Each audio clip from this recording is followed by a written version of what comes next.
Hello everyone. In this game in this video we're gonna analyze one of my classical games played on lichess.org. It was a 15+15 game. I was against my opponent Sionexadrez 2060 rated player, and in this game I was black against my opponent, and let's see the game. It was e4, e5, and knight f3, knight c6, and bishop b4, knight f6, bishop b5, knight f6, and after knight f6 my opponent just castled, and I played bishop c5, bishop takes c6, and here I took with my b pawn. Later I learned it's better to take with my d pawn, since it's opening my bishop to develop, and it's better to develop this side of the board than the b7 or a6 squares. So I mean more to the center. And after takes,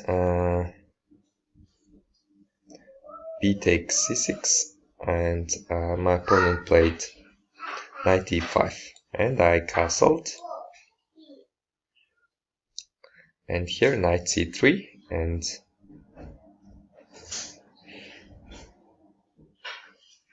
rook e8,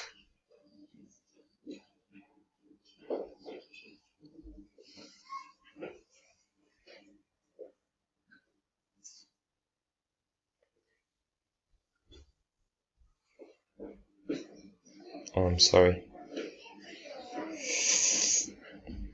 After castled, my opponent played d4, and I played bishop b6,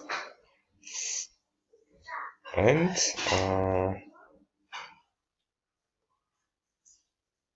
knight c3, rook e8,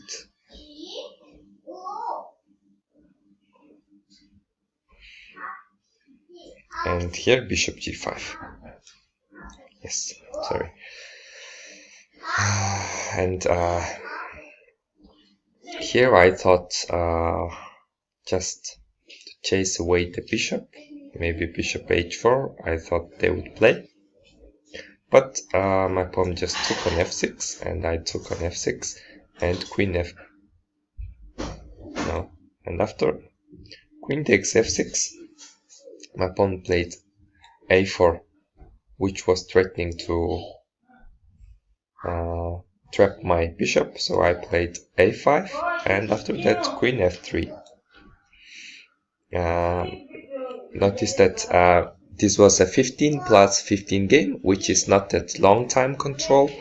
That move qualities are a little bit fast, I would say, faster, so it's not that long thought moves are coming. And after queen f3 I just took on d4, since it was hanging. My opponent took on f6, g takes f6, and knight g5, g4 played, forking the two pawns on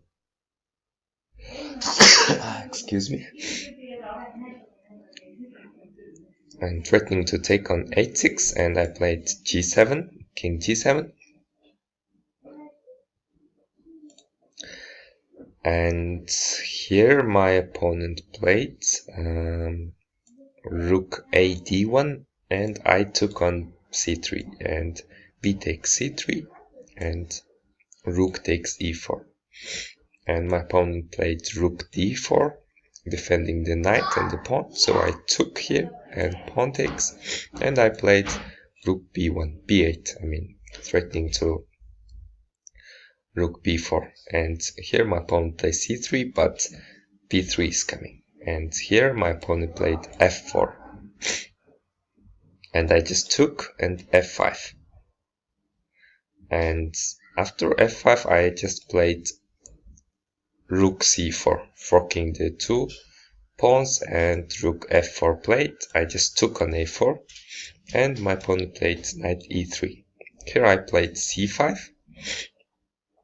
which is necessary or not.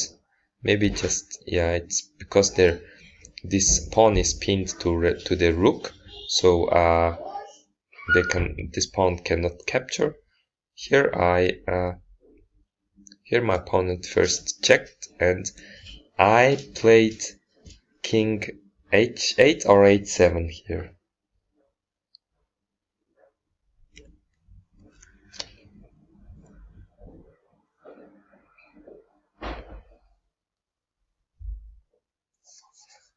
King h7 I played, and knight d5 played right away, and it's just I made a big blunder, since here right here black is maybe -3 point something better, but here after rook checks and king h7, and the black advantage is disappeared, and it's just 0, means just equal, it's just dead draw. And after knight d5 there's no chance to stop the knight coming to f6, and if I ever, after knight f6, if I ever play king h8, then rook g8 mate, and so I have to play h5, and here knight f6 and king h6, but knight g8 check, and king h7, knight f6 check, and it's a perpetual check. And if I move here, it's just mate in 1, and so it's just I made my win into a draw, and it's a big blunder,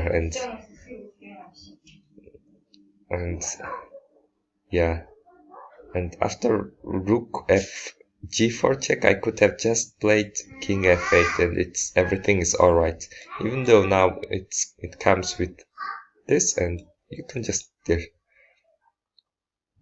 rook takes, and they have no other choice but to take the rook and takes, and if knight takes, and these two pawns are just not, just too much to stop.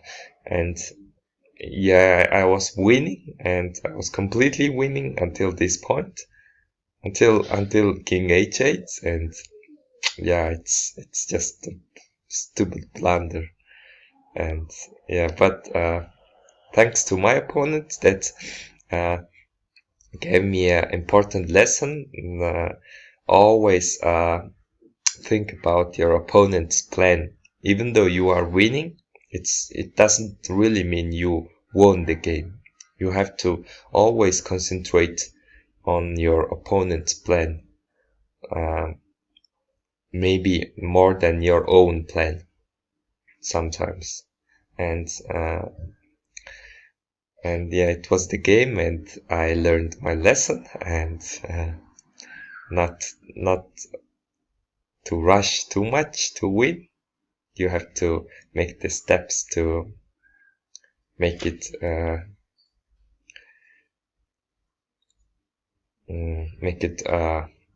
safe before you try to win the game.